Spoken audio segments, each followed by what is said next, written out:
जब भी हम गणतंत्र दिवस की बात करते हैं तो हमारा ध्यान 26 जनवरी 1950 की ओर जाता है, जब भारत का संविधान लागू हुआ था। लेकिन भारत में गणतंत्र की जड़ें इससे भी हजारों साल पुरानी है और इसका सबूत बिहार का वैशाली जिला है।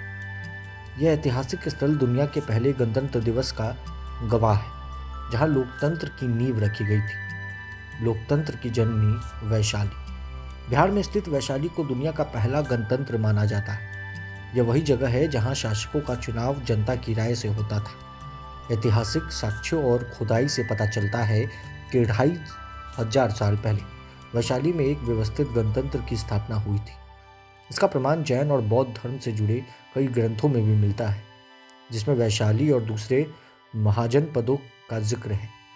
इन ग्रंथों के अनुसार वैशाली 6वीं शताब्दी ईसा पूर्व तक एक गणतंत्र के रूप में स्थापित हो चुका था।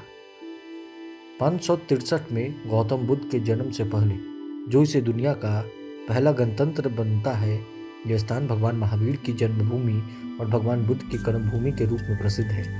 वैशाली के कोल्हू गांव में स्थित एक स्तंभ का निर्माण सम्राट अशोक ने करवाया था। 18.3 मीटर ऊंचे इस स्तंभ पर सिंह की आकृति बनी हुई है। यह लाल बलुआ पत्थर से बना हुआ है। अन्य अशोक स्तंभों से यह बिल्कुल अलग है। अशोक स्तंभ के पास खुदाई में मिला टीला करीब 1 किलोमीटर में फैला है। ये 2 मीटर ऊंची दीवारों और 43 मीटर चौड़ी खाई से घिरा हुआ है। ऐसा माना जाता है कि प्राचीन संसद स्थल था, जहां गणतंत्र की नीतियों पर चर्चा होती थी और जनता की समस्याओं का समाधान किया जाता था। जापान के निप्पोंजी में बौद्ध समुदाय द्वारा निर्मित यह स्तूप शांति और धर्म का प्रतीक है। इसकी गोलाकार संरचना और ध्यानमग्न बुद्ध की स्वर्ण प्रतिमा इसे एक अद्वितीय धार्मिक स्थल बनाती है। 1958 में खुदाई के दौरान यहाँ भगवान बुद्ध के पार्थिव अन्वेषण मिले थे। यह स्थान बौद्ध धर्म के अनुयायियों में पवित्र है। भगवान बुद्ध के सम्मान में यहाँ बनाए गए स्तूपों में से एक है। यह पालकालीन मंदिर 52 पोखर के उत्तरी तट पर स्थित है।